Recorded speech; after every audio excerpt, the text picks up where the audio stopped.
Hi class, this is Tanita and I'll be on discussion question 6 today. This is my video. In the case of Jack, this counselor in training has observed that Jack shows initiative to return to work by visiting a career counseling services, but I feel that he has a few things to overcome before he can be properly placed or directed toward a career path. Jack noted that he has completed rehabilitation for his injury, which has helped him embrace his physical condition, as evidenced by his statement it's time for him to focus on a career change. But Jack seems to be grappling with the difficulty of leaving a job field he loves based on his fears of others' perception of his current condition. And his he doesn't seem as willing to leave it behind as some might believe. So I would come with the following follow-up questions.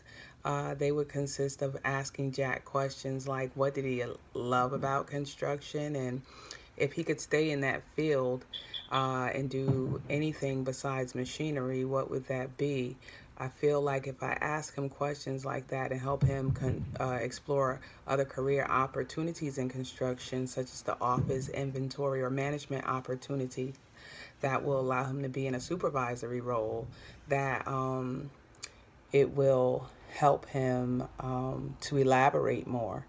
I'm not sure what his fears are or the motivation behind his fears.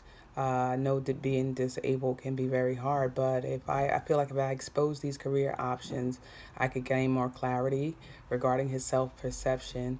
As it's mentioned in the text, that counselors need to assist clients when they're dealing with prejudice and discrimination, and especially how it affects the self-image. So in the way of specific interventions, I would definitely think an advocacy role is necessary for Jack.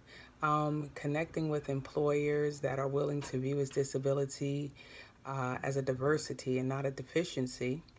I would be providing examples of successful placements of individuals with disability to encourage Jack and minimize his reservations about staying in a field of work that he loves.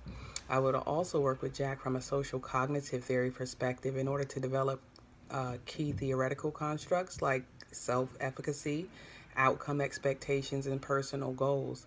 This will help to determine the limits that Jack has placed on his personal freedom to choose his career, both externally, dealing with the newness of his disability, and internally, the fears that he has going back to work with the disability. So when it comes to recommendations, I solely believe that depends on Jack's willingness to open up, to connect with me as a counselor, and to explore his fears. I know initially in the case, we talked about how Jack had moderate issues with the sign-in. I would My recommendation there would be just to choose a computer-based assessment that would make him feel more relaxed, friendly, and able to take away that one difficulty for him. But in my opinion, it's just about working close with Jack and allowing him to feel comfortable enough to open up and explore, what it is that he really wants to do, because this is not just about the disability, but about the quality of his life for the rest of his life. So there you go. That's my DQ6. Thank you.